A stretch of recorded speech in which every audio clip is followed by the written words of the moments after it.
You're all ready for your trip to Iceland. What apps do you need? Here are my 7 recommendations. So the first one up is 112 Iceland, and it's the official app for emergency services in Iceland. It's an incredibly basic application that allows you to check in your GPS coordinates every now and again, so first responders have an idea of your last known location in case anything happens to you. As campers driving around Ring Road, we would check in each night when we settled into a new campsite, or sometimes in the middle of a long hike. It took all of 2 seconds to do, and although we never needed help for anything, I felt good knowing someone was keeping tabs on us just in case. And if we did actually need help, there's an emergency button in the app that would have connected us to the proper authorities. Chances are, if you're going to Iceland, you'll likely be starting your trip off in Reykjavik. And Reykjavik is a friendly and beautiful, highly walkable city. But if you plan to cover a bit more ground in that area, you might want to consider the city buses. Taxis, honestly, are pretty expensive and also a bit unnecessary considering the efficiency of their bus system. This bus app was straight to the point and allowed us to purchase tickets right from our phones. It has a handy trip planner, which was helpful in determining how long it would take for us to get to certain locations, and also a live map page, which helped us see exactly where the buses were at that moment. Personally, I think this is a must-have app for any Reykjavik visitor. After we enjoyed a day of exploring the capital city, it was time for us to head out into the country and begin our trip around Ring Road. For this, we were going to need a few more apps. The very first app I'd recommend installing is this one.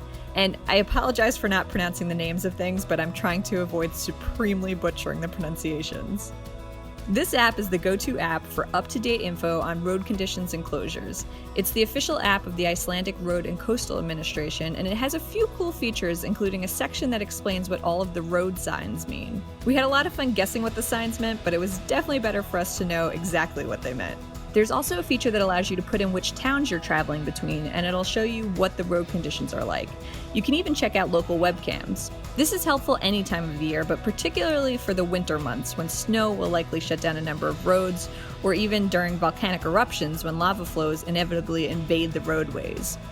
Weather-wise, you can check out wind gusts through the app, which is pretty helpful, I think, for campers in tents, and you can also see the local weather report. I did find another app, though, to be more helpful for weather, and that was this one. This app is brought to you by the Icelandic Meteorological Office, and it has a bit more detail than the road app. I would take a peek at it each morning just to see what was expected for the day. The thing is, though, as much as they can put together a forecast, it's important to remember that there is still a huge unpredictability factor when it comes to Icelandic weather. In April, we experienced blizzard-like conditions one minute and sunny, warm skies the next. Be prepared for anything. That's the fun of it. Speaking of skies, the Aurora app is a must-have if you are hoping to catch a glimpse of the northern lights. Now, the best time of year to see this cosmic phenomenon is in the winter, when there is very little daylight. But I'm happy to report we were able to see the dancing lights several times on our early spring vacation, and really, it was all thanks to this wonderful app. The app is incredibly intuitive, and it gives you a map of where the lights currently are in the world, as well as a tip list of best places to go see them right now.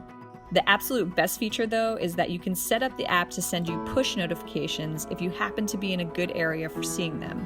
At least 5 out of our 9 nights in Iceland, I got alerts from the app telling me that we had a really good chance of seeing them, and it would give us a percentage of likelihood.